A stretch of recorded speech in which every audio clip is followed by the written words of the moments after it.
రవీంద్రనాథ్ గారు కాలర్ అయితే ఉన్నారు విశాఖపట్నం నుంచి ప్రసాదరావు గారు. ప్రసాదరావు గారు నమస్కారం అండి. నమస్కారం సార్. చెప్పండి సమస్య ఏమిటండి? సమస్య అంటే ఇప్పుడు మనకి పురుషాధిక్యత సమాజంలో ఓన్లీ మన పిల్లలకి ఏదైతే ఇంటి పేరు సమకూరుస్తున్నారో అది ఓన్లీ భర్త ఇంటి పేరు మాత్రమే పిల్లలకు ఉండొచ్చా, లేకపోతే భార్య ఇంటి పేరు కూడా పిల్లలకు ఉండొచ్చా? చట్టంలో అలాంటిది ఏమైనా ఉందా అని మీరు నాకు తెలియజేయాలని కోరుతున్నాను సార్. అర్థం కాలేదు, మరొకసారి క్లారిటీ చెప్తారా సార్? మళ్ళీ చెప్తాను. కేవలం ఈ పురుషాధిక్యత సమాజంలో భర్త ఇంటి పేరు మాత్రమే పిల్లలకి పెట్టాలని ఏమైనా చట్టం ఉందా, లేకపోతే భార్య ఇంటి పేరు కూడా, అంటే అమ్మ కన్ని పెంచుతుంది కదా, అమ్మ ఇంటి పేరు కూడా పిల్లలకి పెట్టొచ్చా?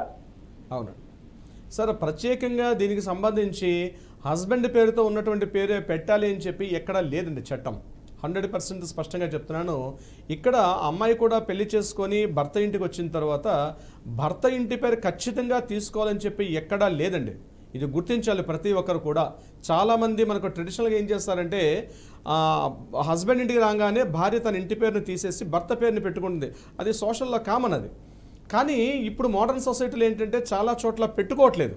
నేనైతే ప్రత్యేకంగా బీయింగ్ ఎన్ అడ్వకేట్గా నేను చెప్తాను, మీరు పెళ్లి చేసుకున్న తర్వాత, అమ్మాయిలకు ముఖ్యంగా నేను చెప్తుంది, పెళ్లి చేసుకున్న తర్వాత మీ ఇంటి పేరుని యథాలాపంగా ఉంచండి. పాన్ కార్డు కానీ ఆధార్ కార్డులో కానీ మార్చుకోవాల్సిన అవసరం లేదు. ఎందుకంటే మీకు కొంత కన్ఫ్యూజ్ అయ్యే అవకాశం ఉంటుంది, మీకు ఇబ్బందులు పడే అవకాశం కూడా ఉంటుంది కొన్ని సందర్భాల్లో.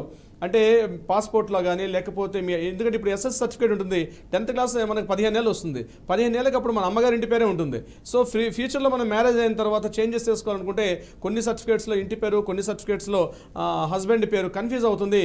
మీకు ఇప్పుడే కాదండి, మన పురాణాల్లో కూడా అదే చరిత్ర ఉంటుంది.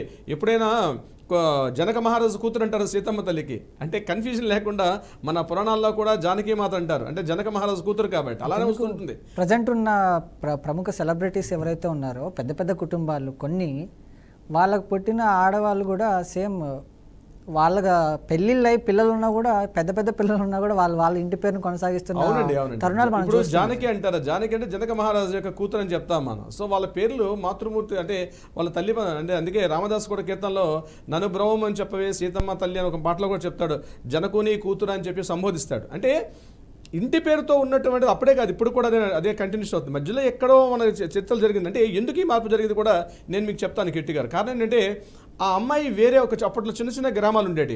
ఒక గ్రామం నుంచి వేరే గ్రామానికి వచ్చినప్పటికీ ఆ గ్రామంలో కొత్తగా ఒక అమ్మాయి కనిపిస్తే ఎవరింట్లో ఈ పిల్ల అంటే పలానా వ్యక్తి వాళ్ళ కోడల పిల్ల అని చెప్పాలంటే ఆ రకంగా పరిచయం చేయడం కోసం వచ్చింది.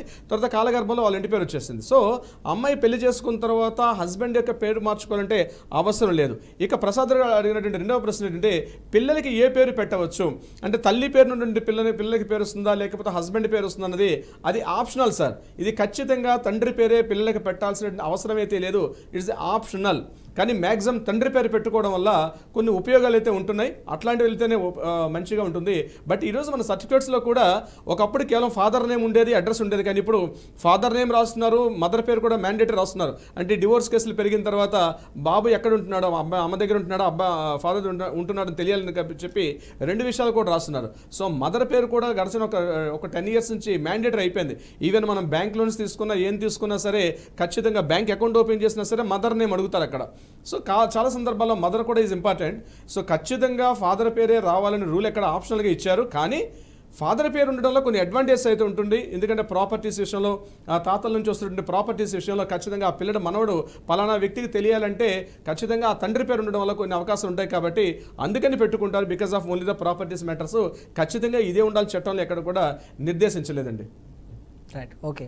ఇప్పుడు వైవాహిక జీవితంలో కమ్యూనికేషన్ లేకపోవడం అనేది ఎంత ప్రమాదకరం అంటారు రవీంద్రనాథ్ గారు? కమ్యూనికేషన్ చాలా ఇంపార్టెంట్ అండి. ఇక్కడ చాలా ఇంపార్టెంట్ కమ్యూనికేషన్. ఈ ప్రాపర్ కమ్యూనికేషన్ చేసుకోకపోవడం వల్లే చాలా సందర్భాలు వస్తాయి. తన మనసులో ఏదో ఫీలింగ్ ఉంటుంది. ఇక్కడ ఎలా సందర్భం వస్తుందంటే భార్య అనుకుంటుందంటే నా మనసులో ఉన్న ఫీలింగ్ నువ్వు తెలుసుకో అనే ఇంద్రుడు కాదు కదా, దేవేంద్రుడు కాదు కదా, ఆకాశంలో నుంచి ఊడిపడిన దేవుడు అంతకన్నా కాదు కదా, ఎలా తెలుసుకుంటాడు?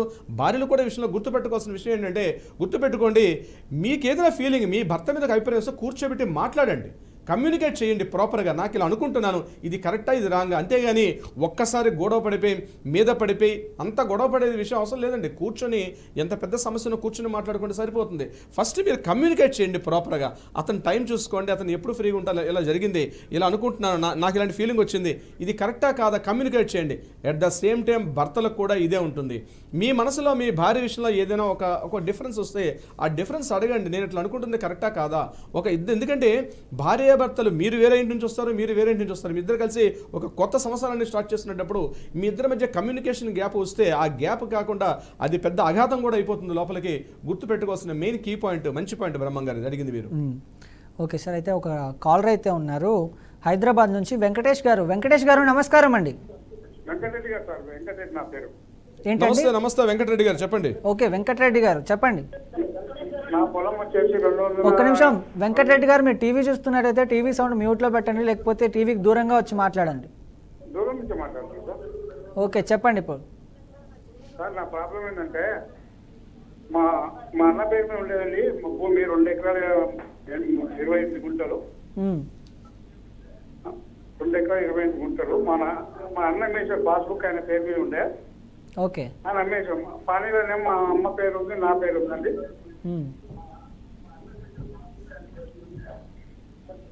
మీరు ఎక్కడి నుంచి మాట్లాడుతున్నారండి వెంకటరెడ్డి గారు? హైదరాబాద్ సార్.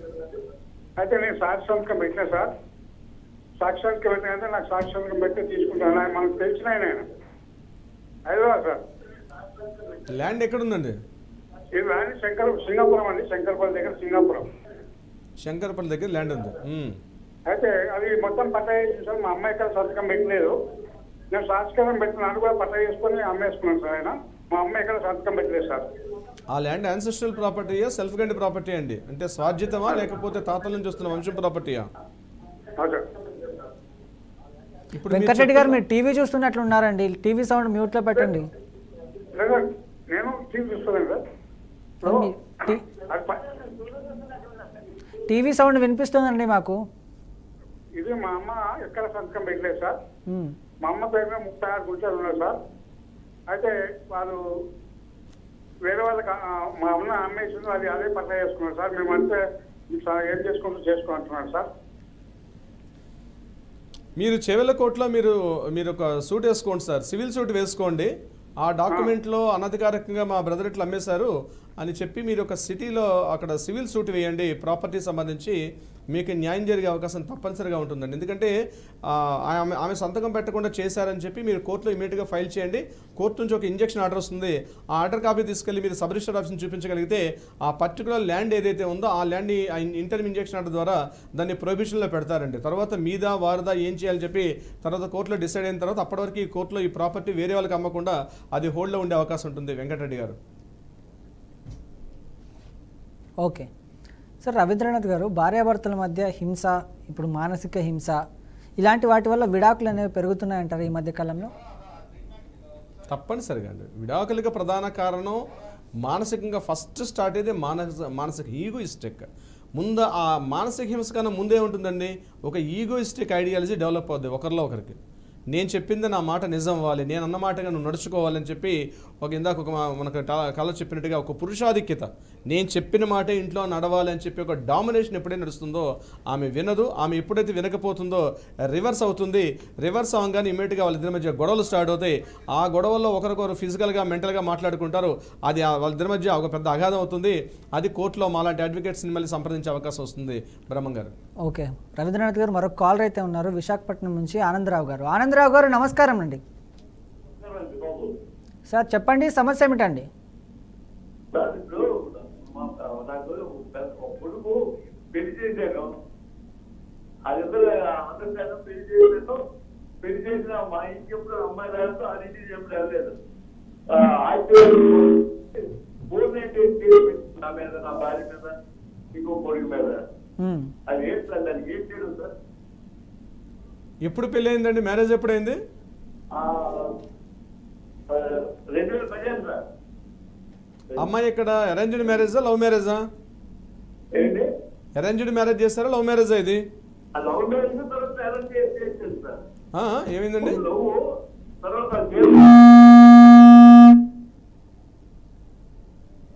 కలిపి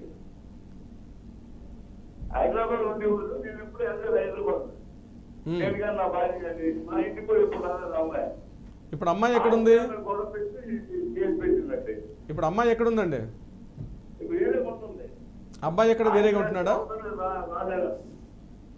మీరు దగ్గరలో ఉన్న ఒక అడ్వకేట్ సంప్రదించండి ఆనందరావు గారు. మీరు దగ్గరగా ఉన్న అడ్వకేట్ని సంప్రదించండి. వాళ్ళ ఒక అమ్మాయిని మరలా కాపురానికి రమ్మనమని చెప్పి మీరు ఒక పిటిషన్ వేసుకోవచ్చండి. దాన్ని సెక్షన్ 9 పిటిషన్ అంటారు, దాన్ని RCR పిటిషన్ అంటారు. మీరు ఆ పిటిషన్ కానీ వేసుకోగలిగితే డెఫినెట్గా అమ్మాయిని ముందు పిలిపించండి. తర్వాత అమ్మాయి వస్తుందా రాదా ఏ విషయం అన్నది తర్వాత మీకు కన్ఫర్మ్ చేస్తారు. దాన్ని బట్టి నెక్స్ట్ స్టెప్ ఏం చేయాలని మీకు అర్థమవుతుంది. ముందైతే RCR పిటిషన్ సెక్షన్ 9 ప్రకారం ఉంటుంది, అది వేసుకునే ప్రయత్నం చేయండి. అడ్వకేట్ని సంప్రదించండి ఆనందరావు గారు. ఓకే, అంటే ప్రస్తుతం ఉన్న సమాజంలో ఆడవాళ్ళు ఎక్కువగా విడాకులు తీసుకునే పరిస్థితులు ఉన్నాయా sir? It's a very silly question అండి. సిల్లీ క్వశ్చన్ అనకూడదు.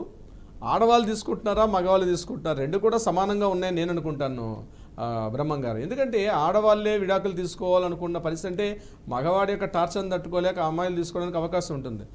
అంతేగాని ఆడవాళ్ళు ఎక్కువ మంది తీసుకుంటున్నారా మగవాళ్ళు తీసుకుంటున్నారా మన గణాంకాలు అనేది చూపించలేం. కానీ బట్ ఏదేమైనప్పటికీ కూడా సమాజం ఎంత ముందుకెళ్తున్నా ఆడవాళ్ళు స్టిల్ ఇప్పటికి కూడా అనేక విధాలుగా వాళ్ళు మానసికంగా మెంటల్గా అదేవిధంగా శారీరకంగా కూడా బాధలు పడుతున్నారు. దానికి రెమెడీ ఏంటి? ఇద్దరు కలిసి ఒకే ఇంట్లో కొట్టుకొని ఉండడం కన్నా డివోర్స్ తీసుకొని ఎవరి లైఫ్ అలా డీల్ చేయమని చెప్పి కోర్టులు ముందుకొచ్చి వారిని విభజించే ప్రయత్నం చేస్తున్నాయి బ్రహ్మం గారు.